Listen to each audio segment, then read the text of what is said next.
Do you typically like to consume higher fats or higher carbs, relatively speaking, of course? Like, are your fats a bit higher than your carbs, or is it vice versa? I know some people from a preference standpoint, how they look too. Like, for example, if my fats are higher than my carbs, even if the calories are somewhat around the same, I look worse. Like, I've tested it, even to like the gram, I've tested it, and I've run the experiment for long periods, which is fascinating to me. So I'm curious about yourself, if you've, had both ends of testing things and what that's like for you. Yeah, I have tried both over the years. And that's another thing that's why I say, learn your body. Like if you look at someone like Jay Cutler, I mean, this is just based on what he's said, but I've seen videos where he's mentioned having like upward of like 1,000, it could be more. I can't remember, like 600 grams to 1,000 grams of carbohydrates per day, which is like crazy. Like I'd struggle to get in 300 to 400, like, and that's me trying, but again, that's relying on whole food sources. It's obviously a lot easier if you're having pancakes and whatnot and a lot of sugars. But I've tried both over the years, and I definitely now like it's a lot higher fat. That's probably twice in the day I'll have carbs, and that's like my post-workout meal, which might be like sweet potato, and the post-workout shake, which has fruit in it. And that's about it. Now, this period of time, I'll have a little bit more, like the pre-workout meal too. I'll have carbs. Never at breakfast. I never like having carbohydrates at breakfast. I always feel a little bit sluggish afterward. But yeah, the fats are pretty high because like every day I'll have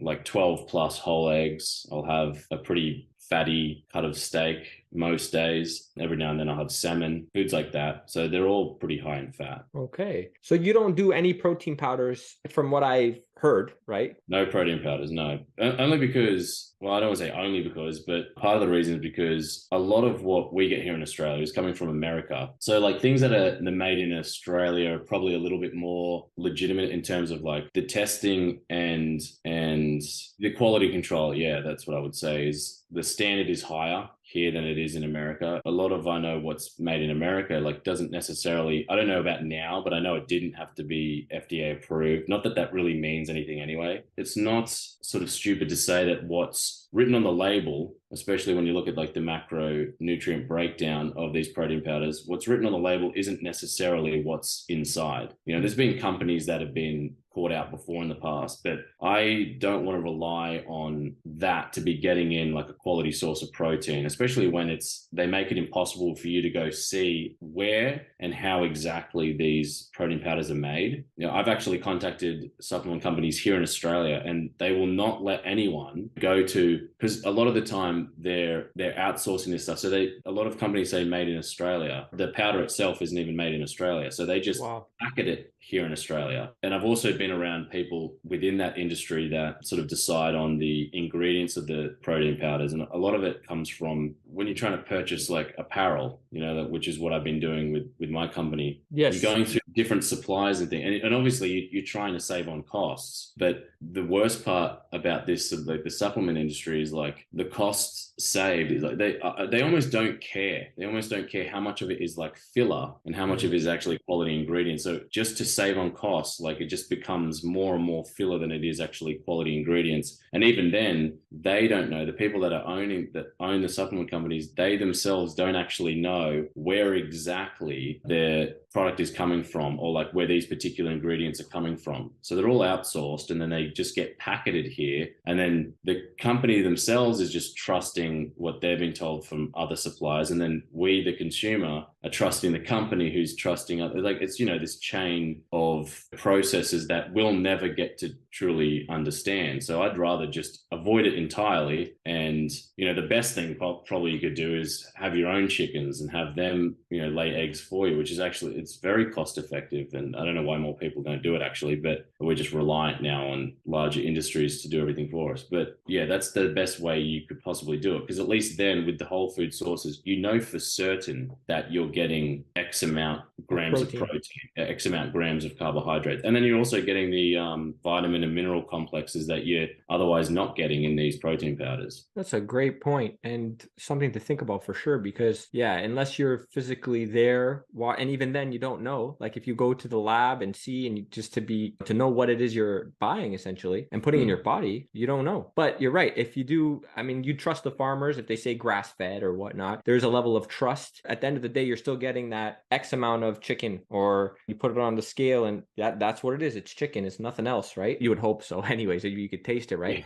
But with powders, you're right. It's like, who knows what the fillers are there and how much protein you're actually getting. Yeah. That's great points. So post-workout, what do you typically consume? Is it like a chicken breast or some eggs or? Yeah, I'm immediately after, well, not immediately, but once I get home, like I'll make a shake, which has usually like mango, banana, and like eggs or egg whites. And then about an hour, probably within like an hour after that, I'll get hungry again. Then I'll have either like turkey mince or definitely a leaner protein source, or like white fish and something like asparagus and sweet potato, something pretty simple like that. Okay, awesome. So post-workout, it's like fruits, and you'll do the raw egg whites. You won't cook them, I assume. You're just drinking the liquid. Yeah, it's raw. Yeah.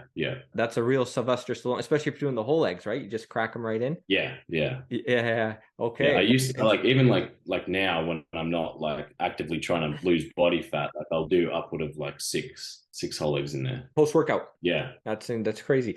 Vision that comes to mind is the Rocky scene where he's cracking the whole eggs before he goes on the run, right? Yeah, but I do blend that with the fruit, and it's still like people think of that and I think it sounds disgusting, but you definitely have to try. Everyone that's ever tried it has never had a bad word to say about it. They're actually pleasantly surprised. I mean, you don't have to do 6 whole eggs. You could just do egg whites, like you can buy the cartoned egg whites or whatever it might be, but so you don't have to do 6 whole eggs. But still, even with 6, I don't taste the eggs at all. I can taste the mango. As long as you do your fruit, like you freeze your fruit, or at least the mango, it tastes nice. It tastes really nice. Wow, I'm gonna have to try that, man. I had never thought about doing that. You know, sometimes you get sucked into these marketing schemes, you know, where they talk about the post-workout window and, you know, you got to get the really fast absorbing protein. And so you think, okay, whey isolate, and you get kind of sucked into that web, right? But what's your take on the post-workout window? Like, I'm just curious because, like, from my understanding, I mean, if you had a meal before and it had some fats and some carbs, I mean, you're still kind of digesting that. So how quickly do you need this really fast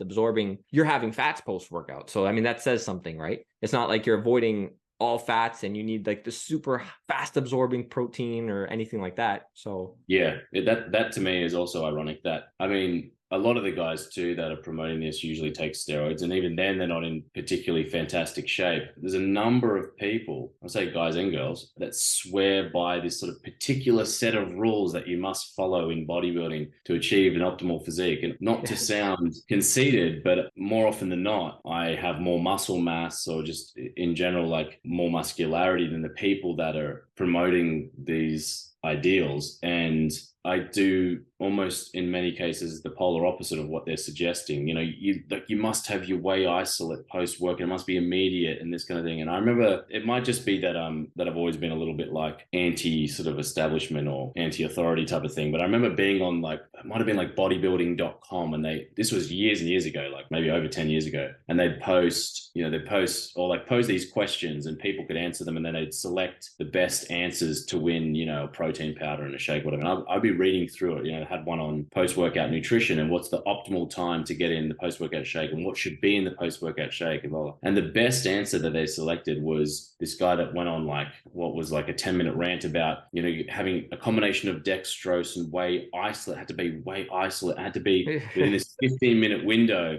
And I thought, like, oh, I'm making good progress and I've never done that. And it's like almost like you could see right through it. It was one of those things that you read, and it was so easy for me to almost just disregard. Like, it's almost like I wanted to do the opposite of that. So for ages, I didn't have any post-workout shake or anything. I just have a meal afterward. And I was making just as good progress then as I am making now, and just as good progress then as when I was taking protein powders and stuff. Like, there was a period of time I took all the supplements under the sun. Actually, my physique improved once I stopped taking all the supplements. I was so worried for so long, you know, when I sort of made the decision, once I did my research on supplementation and specific specific supplement companies, and I had contacted several supplement companies, and these were companies that were promoting their products as being made here in Australia, some of which were in New South Wales, like near Sydney where I live. So I had contacted them and I said I'd love to come and have a look around and this sort of thing, and some of them just never got back to like multiple attempts of me wanting to see how the product was made. Some got back to me and just said it was basically an impossibility, which I just thought was strange. Like if there was, I always just thought if there's nothing, I mean, I understand it to an extent. If someone said, hey Joel, can I come see your warehouse space where you stock all your apparel? I'd probably say, no, you weirdo, but Yeah. but I couldn't find anything either. Like they were claiming that, these were like organic ingredients. It was all made here in Australia. And I want to know how it's made. And I think if you're advertising that, you definitely should at least, I don't know, at the very least make like put a YouTube video out, have a video on your website going into a little bit more depth regarding those claims. Yeah. So once I made the decision to get off like supplements completely and just see how my physique reacted to like whole foods only, I was really worried. I really thought I'm going to lose so much muscle, and nothing happened. Actually, like I said, the only thing that did happen actually was that my physique improved. It's really got me thinking now, because I do take protein powder. You really have me thinking. So your post-workout meal, is that typically always what you'll do? Is that the egg white with the or whole eggs with the fruit blended? Yeah, so I'll do whole eggs with the fruit most of the year round, and then when I'm really trying to get particularly lean, then eventually I will reduce the quantity of eggs, and then I'll eventually go to egg whites just to cut out because like a lot of the fat in some way, I wouldn't say is unnecessary. When I am being more particular about reducing the portions and calories, then I'll use egg whites. Right, like contest prep, for example. Yeah. Right, but if you're trying to put on muscle, then you'll flip that. You'll throw in some whole eggs. Yeah, because right. I truly believe in, for lack of a better term, like the power of cholesterol in food and fat, and like that saturated fat in food and what that can do for the body and for training performance. Okay, so are your fats and carbs on a similar amount per se in something like your muscle gaining period? We'll keep it to that for the listeners so there's no confusion, but would you say your fats and carbs are on a similar amount, or do you typically consume more fats than carbs? Yeah, more fats, yeah. More fats. Okay, wow. Definitely, yeah. Okay, for pre-workout, what will you typically have? I used to have carbs pre-workout as well, and sometimes still I do, especially when I'm, I want to enjoy the meal a little bit more. I really like baked potato. So if I just want to enjoy the meal, then, and I'm, going through a phase like I am now where I'm not so meticulous about like trying to lose body fat or trying to maintain a really low level of body fat, then I will have carbs pre-workout. But I tend to, my training performance is, I think, improved when I don't have carbs pre-workout. So if I just have like steak and asparagus, something like that, like I just like a nice thick sort of fatty cut of steak pre-workout, and I feel like I've got all the energy in the world. I also notice too, if I feel like I'm lacking energy, I'll have a steak and I feel phenomenal. Right. You feel like you can lift weight, basically. Like That's you have right. the energy to, yeah, for sure. No, I've experienced a similar thing with red meat just in general, pre-workout. Yeah. Those are some of my best workouts. Yeah. It's funny. You'd think you would stick with, like I would stick with that. But when I think back, like the best workouts I've had is when I have red meat pre-workout. So I might have to go back to that. I have to use some logic there. The condition that you keep yourself in, is that typically where you stay all year long? Not the contest that you did, but maybe from some of the photos that you've recently put up on the beach and whatnot. Yeah, I always want to sort of be within striking range of